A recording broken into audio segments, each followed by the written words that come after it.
बिस्मिल्लाहिर्रहमानिर्रहीम, अस्सलाम वालेकुम। हालात ये हैं कि आज और कल तो काजी साहब छाए में हैं। वैसे तो खैर वो जब से आए हैं वो तब से ही छाए में हैं, लेकिन काजी के नारे बजनगे और उनके नारे बज रहे हैं। वाह वाह काजी साहब, क्या कमाल कर दिया। एक नहीं दो कमाल, एक ही दिन में दो कमाल।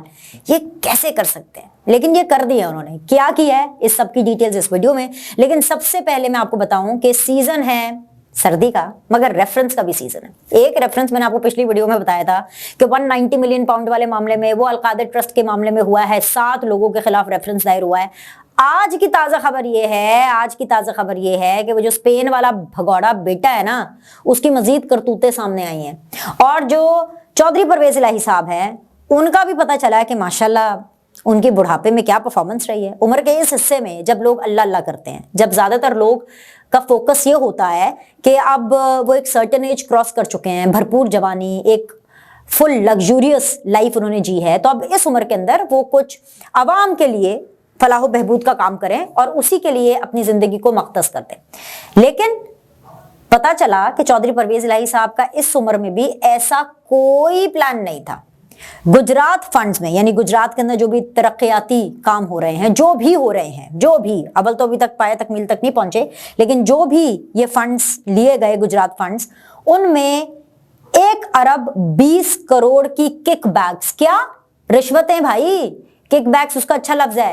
1 अरब 20 करोड़ की जो किक बैक्स हैं, वो नया कट्टा उसका खुल गया है। और खुलना क्या था, डायरेक्ट इसके ऊपर रेफरेंस दायर हुआ है। अब ऑलरेडी इश्तिहारी, ऑलरेडी भगौड़े, ऑलरेडी इंटरपोल को कहा गया कि भाई इनको लेकर के आए, वो स्पेन वाले खून सफेद बेटे को। और यहां परवेज इलाही साहब पहले जेल से बाहर नहीं निकल रहे हैं, अब एक और रेफरेंस। तो भाई रेफरेंस पे रेफरेंस, रेफरेंस पे रेफरेंस, और ये सब इसलिए हो रहा है पॉलिटिकली मोटिवेटेड नहीं, नो बिल्कुल इस मामले में नहीं। ये इसलिए हो रहा है क्योंकि इन्होंने खूब माल बटोरा है। इन्होंने पीटीआई के साथ हाथ ही इसीलिए मिलाया था। ये पीटीआई के दौर में वजीर आला बने ही इसीलिए थे। उस्मान बुज़दार के जाने के बाद परवेज इलाही ने कुर्सी संभाली इसीलिए थी ताकि वो और उनका बेटा मिल करके दोनों हाथों से, बल्कि दोनों हाथों से क्या, 4 हाथ हो गए ना, 2 बाप के 2 बेटे के, और बल्कि दोनों पांव से भी, 2 के बजाय 4 पांव, दोनों हाथों दोनों पांव, इन सब से जो है वो मुल्क को लूटे। और अब आहिस्ता आहिस्ता जो लूट घसूट की गई है वो बाहर निकल रही है। एवं ही तो स्पेन में अयाशी वाली जिंदगी नहीं गुजारी जाती ना, एवं ही तो लग्जूरियस किस्म के जहाजों में नहीं घूमा जाता, प्राइवेट जेट में नहीं घूमा जाता। मुझे बताएं कोई नॉर्मल आदमी ऐसे घूम सकता है? नॉर्मल मुलाजमत पेशा, मैं किसी जॉबलेस बंदे की बात नहीं कर रही, कोई नॉर्मल अमीर आदमी भी, कोई इतना लैविश किस्म का नहीं, लेकिन एक मिडियोकर लेवल का अमीर आदमी भी कोई ऐसी जिंदगी जी सकता है जो कि ये खून सफेद बेटा और परवेज इलाही साहब जी रहे हैं? ऐसा कोई नहीं जी सकता। ये जिंदगी इसी तरह जी जाती है जब 2 नंबरी का पैसा हो। तो 2 नंबरियां जब आपने की होंगी तो फिर तो हिसाब किताब होगा। इसे कहते हैं अब आया ऊंट पहाड़ के नीचे, और ये तो 2-2 ऊंट आ गए, 2-2 ऊंट आ गए पहाड़ के नीचे। तो भाई मामला गड़बड़ है। कितना भागेंगे, भाग लें, शौक पूरा कर लें। एक दिन तो फिर पकड़ होनी है, और फिर जब एक दिन पकड़ होनी है तो लग पता जाना है। एनीवेज, आ जाए जी जस्टिस काजी फाइज ईसा साहब पर। काजी फाइज ईसा साहब ने एक तो सबसे पहले इमरान खान को मुंह तोड़ जवाब दिया है। इमरान खान की आप चालाकी देखिए, 77 सफात पर उन्होंने एक चिट्ठी लिखी, ठीक है, chief justice of Pakistan Qazi Faez ईसा साहब को। और वो चिट्ठी क्या थी, वो तो असल में रोना था इनका।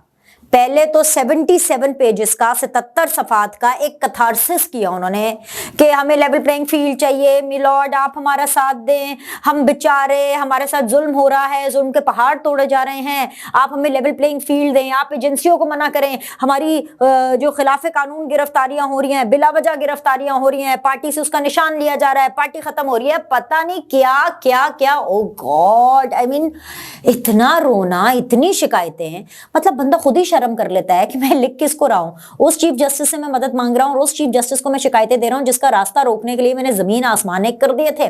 उस चीफ जस्टिस से मैं तरले मिन्नत कर रहा हूं, उस चीफ जस्टिस से मैं जो है मदद मांग रहा हूं जिसको मैं ये समझता था कि वो इस काबिल नहीं है, क्योंकि खुद उसके ऊपर मनी लॉन्ड्रिंग का मैंने इल्जाम लगाया था, आमदन से ज्यादा असासों का इल्जाम लगाया था, और खुद मैंने उसके पूरे खानदान को जो है अदालत के अंदर रूला है, तो मैं उससे तवक्को कर रहा हूं। लेकिन फिर भी कहां 77 सफात और कहां एक सफा क्या, ये लो जी सुप्रीम कोर्ट ऑफ पाकिस्तान की एक सफे की प्रेस रिलीज, ये प्रेस रिलीज आई और ठक करके जो है उनके मुंह पे मारेगी।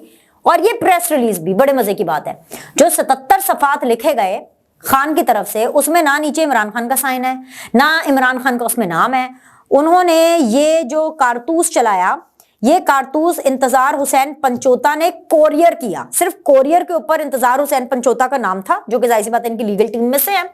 और इसके अलावा ये टाइप्ड की भी दस्तावेजी, कोई हैंड रिटन लेटर नहीं था कि जी इमरान खान साहब ने खुद कलम दबात से अपने खून से सींचा हो ये खत, नहीं, ऐसी कोई बात नहीं थी।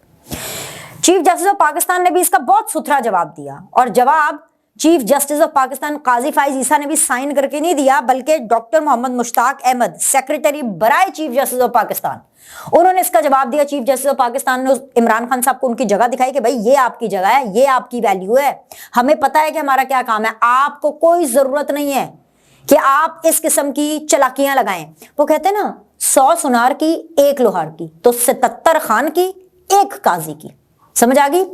लिखते क्या है जी, दस्तावेज टाइप की गई दरखास्त तरतीब दिए गए जदूलों और फोटोकॉपीज कुल 84 सफात पर मुश्तमिल है, जो जर्द रंग की पेपर बुक की सूरत में है, जैसी सुप्रीम कोर्ट में डायरी के लिए इस्तेमाल की जाती है। दस्तावेज तैयार करने वाले वकील का नाम और राबते की तफसीलात दस्तावेज में जाहिर नहीं की गई। लिफाफे के मुताबिक दस्तावेज इंतजार हुसैन पंचोता एडवोकेट ने कोरियर की थी। दस्तावेज बज़ाहिर एक सियासी जमात की जानिब से भेजी गई है, हालांकि इस जमात की अच्छी नुमाइंदगी बुकला करते रहे हैं। अभी पिछले दिनों ही सुप्रीम कोर्ट में इस जमात के बुकला 2 अहम मुकदमात फौजी अदालतों और इंतखाबात के मुताल्लिक में पैरवी करके उन्हें तकमील तक ले गए। यह हमारा हैरान कुन है कि एक सरबे मेहर लिफाफे में मौसूल होने से पहले ही इस दस्तावेज को मीडिया पे जारी किया गया, यानी साढ़े तो आम तो पहले मीडिया थे, और काजी साहब का दिमाग भाई चलता है, क्योंकि वो इमरानदार नहीं, वो ईमानदार हैं, काजी साहब को पता है। इसीलिए अगले जुमले गौर से सुने जो प्रेस रिलीज में है। सब ये यकीन रखें कि justice Qazi Isa chief justice of Pakistan को अपनी आईनी जिम्मेदारियों का बखूबी इदराक है, और ना उन पर दबाव डाला जा सकता है, ना ही वो जानिबदारी करेंगे, और अल्लाह ताला के फजल से वो अपने फराइज की अदायगी और अपने मनसब के हल्फ की पासदारी करते रहेंगे।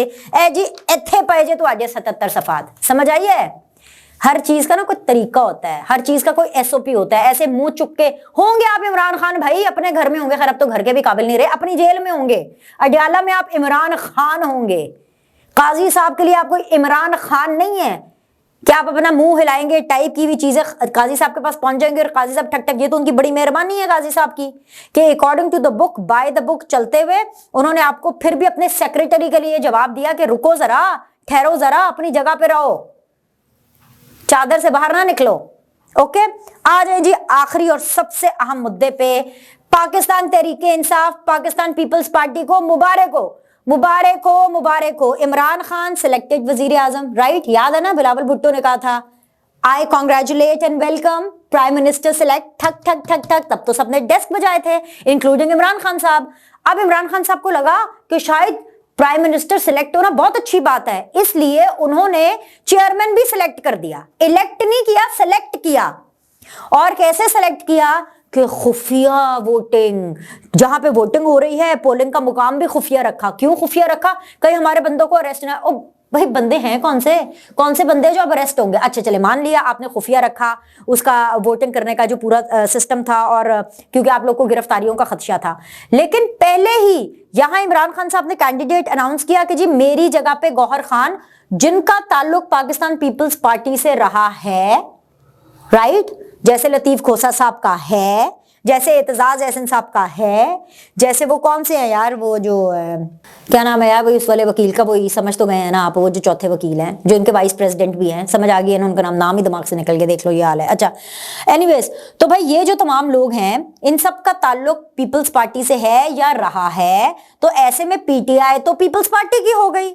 अब क्या होगा, तेरा क्या होगा कालिया, ऐसे कहते हैं ना, तेरा क्या होगा इमरान खान, ऐसी वाली तो चीज होती है। अच्छा जी, अब मामला ये है कि अकबर एस बाबर साहब अब हाथ धो के पीछे पड़ गए, और अकबर एस बाबर साहब जिस चीज के हाथ धो के पीछे पड़ जाते हैं वो बड़ी डेंजरस हो जाती है। उसकी वजह यह है कि अकबर एस बाबर ने ही फॉरेन फंडिंग का मामला उठाया था, और आप देख ले वो मामला कहां तक पहुंचा है, वो सीधा घर तक छोड़ के आते हैं। तो भाई अकबर एस बाबर इंतखाबात, ये इंट्रा पार्टी से पहले, इलेक्शन से पहले एक दिन गए और कहा भी किधर है नॉमिनेशन पेपर, क्या है सारा सिस्टम क्या है।